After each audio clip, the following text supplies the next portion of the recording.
Hey friends, I'm back with another video, and this time I'm using the Garden Shop collection by Paige Evans. And what I love about this layout is that you really could use any collection for this. You just need a rainbow of colors. So I picked out my rainbow here, and I'm using a border punch to cut out some scallops. And I had to wrestle with my punch a little bit, but I figured it out in the end.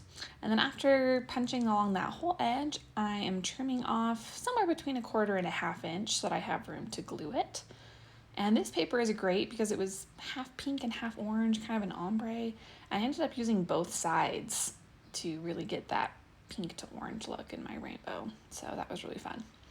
So I've got all my strips punched out, but I want them to be more rough and textured. So I spritzed them with water from my little spray bottle, and now I'm just sprinkling them up, kind of accordion style, but much more messy than that. And the water just helps make it more, I don't know, crunchy once it dries. But it also just makes it easier to bundle up and fold and scrunch the paper without it tearing. And I got this idea from a Paige Evans process video, so I will link that down below if you are interested in seeing how she used this technique. And my desk was still wet, so I just kind of rubbed the paper into my desk in that puddle of water. And I love that this makes things so dimensional and textured. Like, oh, look at all of that texture. It's so rough, so bumpy, and I love it. And I arranged them in that order because I was originally planning on doing one big rainbow. But once I got my background out, which is just white cardstock, I decided to do a couple different rainbows. So it's going to go through the rainbow order about 2.5 times across the page. So I'm just laying out my strips, and even though they're technically 12 by 12, because they've been scrunched up and everything, they're a little shorter than that, and I like how that white border shows around the edges. And there's a paper and garden shop that has all these cute little letter boards, and I really wanted to use them, so I cut a few out, and I end up not using them, so don't get too attached to this idea, but at this point I really thought I was going to use the letter boards, so I'm just cutting a few of those out, ripping off the border strip so I can use it for something later. This comes from the project pad. I'm not sure what number of paper it is, but if you get it from the project pad, it'll be single-sided instead of double-sided, which for me works just fine for this layout. And I want to embellish tone on tone with these rainbow colors, so I actually flipped the layout upside down, thinking that the scallops could work almost like little pockets to tuck the letterboards in. And I ended up not using that idea for this layout, but I do like the idea of having those little upside down scallop pockets to tuck little goodies into, so I think I might steal that idea for another layout later. All right, so here is my strips in the order that I want them, and now I gotta actually glue them down.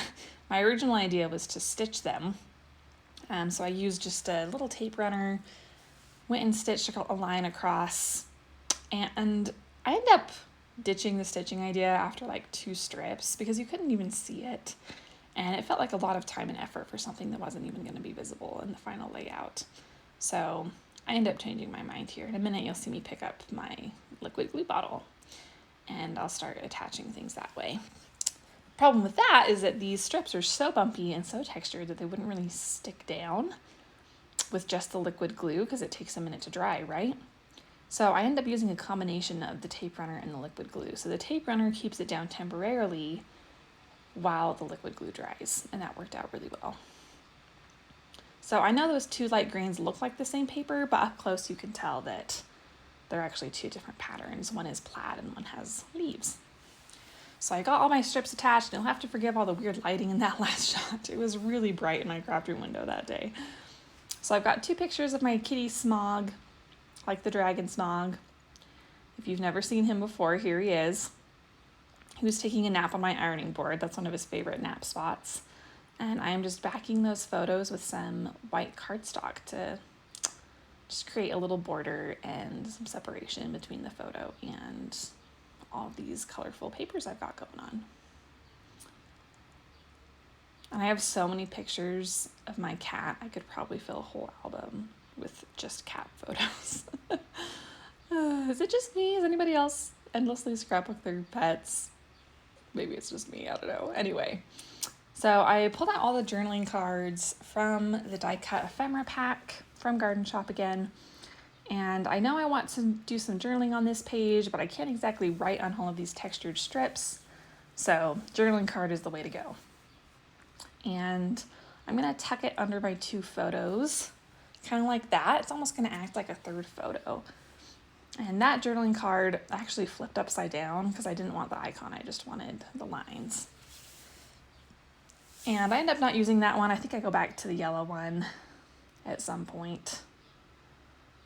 I think I even cut off that top part so that I could use the floral embellishment for something else later since it's not visible. And I pulled out some floral ephemera to tuck around the photos in the corners. I did them on opposite corners so they'd kind of balance each other out. And I'm using these little tear apart journaling strips. I'm thinking about putting one at the top for the date.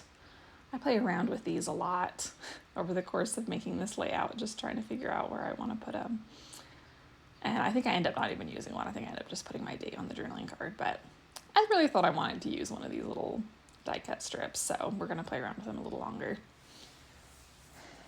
Next up is these little phrase stickers. Remember how I was gonna use the letter boards? Well, they ended up being a little big. And so I changed tactic and I used the cut apart paper in Garden Shop that has all of the cute phrases in rainbow colors. And I'm gonna, again, do this tone on tone and just kind of tuck these phrases under the scallops. And there's so many fun sayings on this paper. I just love them all. Like, I've used that paper on probably every Garden Shop creation I've made, from layouts to mini albums. I think I've used those little cut apart tags on every one. So I had a big strip of white at the top. So what I'm doing here is pulling my punch back out to fill up that 1.5 inches or so of space at the top. It was really bugging me. So there it is, all filled up. I decided to do a little bit more. And I like how that looks much better. And now I'm adding some tissue paper behind my photos. I got this idea from Missy Whitten, and I do it on almost everything now. I just love that it adds another little border, but it's kind of transparent, so you can kind of see stuff through it. And I don't know, I like it. That's the only reason I've got. So let's see, I'm just trying to figure out what to do next. I've got that little kitty die cut in the corner, which is perfect since this is a cat page. And bring back the letterboard temporarily, play around with that for a bit, and then we're back to the cut apart paper with all the sentiments. So I'm gonna pick out a few more of these, just kind of wedge them under the scallops. That one says, let's snuggle up. I've also got ones that say beautiful, better together, pockets full of flowers. So they're sort of generic. I don't know that they really apply to a cat nap, but that's okay. I still like it. So now I'm going through some other die cuts, pulling out some bigger pieces to see if I like any of them, and I don't. I end up not using any of them. What you see here is about what the final layout is going to look like, except I do still need a title. So in a minute here, you're going to see me pull out these tall, white die cut letters. I have no idea where I found these. It might have been like Tuesday morning or something. So these are not from Garden Shop, but I felt like these big white letters would really draw attention to themselves on this colorful background. And I'm trying to spell the word nap, but I didn't have any P's left.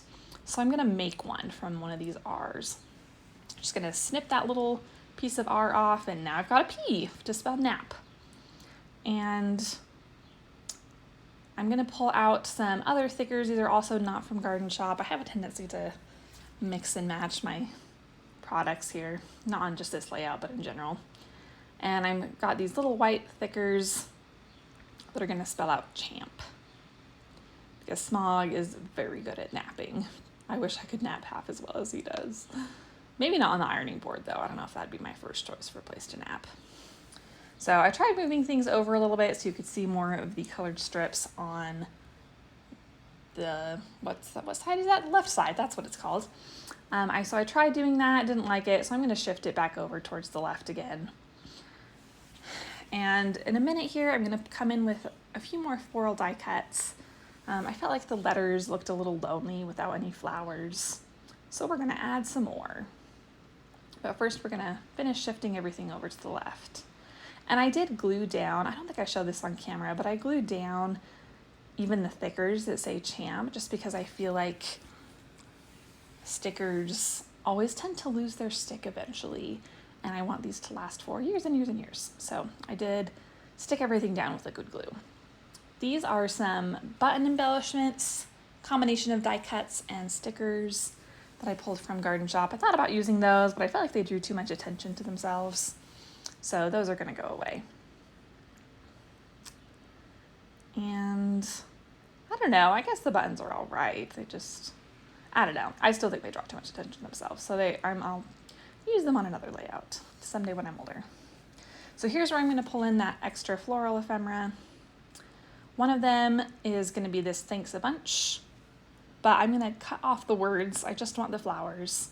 So I'm gonna pull out my fussy cutting scissors and just cut out that floral cluster. And I'll keep the words to maybe use for part of a title later or something, or a card or what have you. So I've got 3 flowers right now, but that spot by the cat also looks kind of empty. So that little kitty die cut is also gonna get a floral embellishment.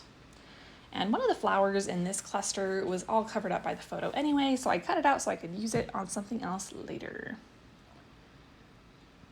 And I used to always feel like I had to use embellishments and products the way they came.